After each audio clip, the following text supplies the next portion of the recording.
Welcome to the show. We are here at the ICRS, and we're going into our afternoon series here, and we have a very beautiful Miss Christy Ziglar. How are you? I'm great. Thanks so much for having me. No problem. She's written a book, Can't Wait Willow, and we can both hold up our books at the same time. See, we're really publicizing it. And it's a great story. It's a great illustration. I was telling Christy before the broadcast how I actually had to get this tested. I had to take it to my nieces and my nephews, and they passed it around, mainly my nieces and my daughter, and they really, really enjoyed it. This is something that they all had a good illustration. Even the moms even said, wow, this Mom tested. Yeah, mom kid tested, approved. kid approved. And they were excited about it. They loved the stories, and I forget, one of them showed me a picture that they really liked. I'm going to look at it while you're talking and try and find it. It was just something, this one right here.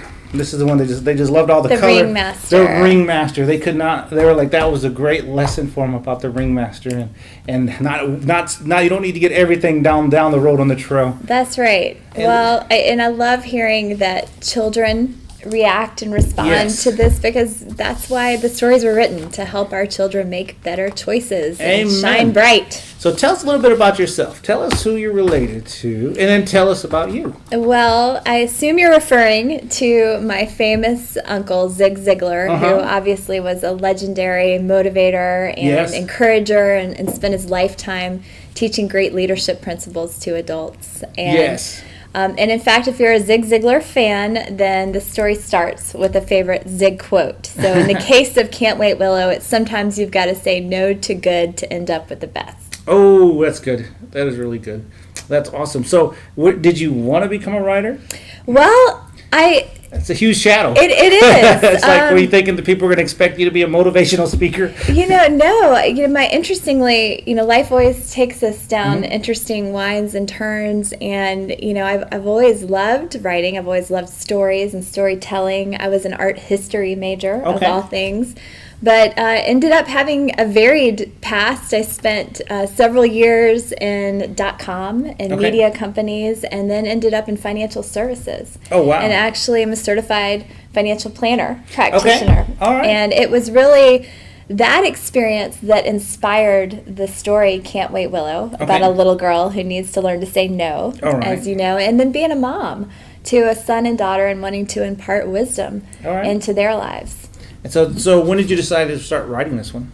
Well, several years ago, I was involved in a financial literacy program for first and second graders. Okay. And during that experience, it became clear to me that while teaching basic money concepts is hugely important, that no amount of talking about budgeting or saving was going to make a real difference till we could help these children learn to see beyond the moment and to think into the future. So, in short, we needed to help them learn to make better choices. And the Can't Wait Willow story was born, and the Shine Bright Kids were born. Oh, wow. Tell us about that, the Shine Bright Kids. Well, Shine Bright Kids is a new series from Ideals Children's Books, and helps children learn to make better choices. That's good. That is, I tell my kids, especially my hard-headed one, everyone gets a real hard-headed one. And I tell him, Nate, you got to, it's like I can tell the heat of the moment's going to get him. I'm like, make good choices.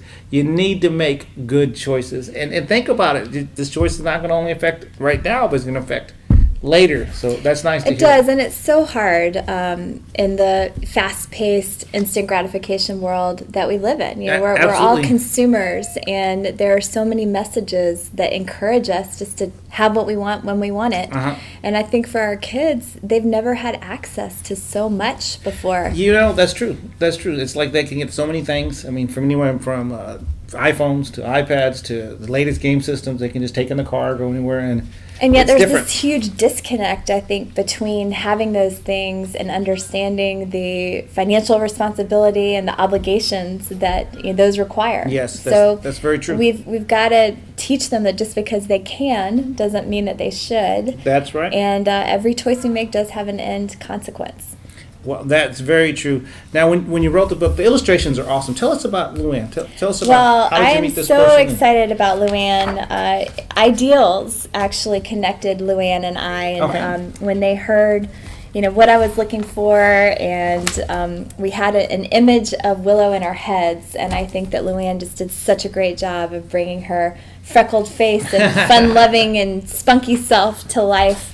But she, I think she has a modern and whimsical approach, but it still evokes some of those nostalgic stories of maybe our youth. Okay.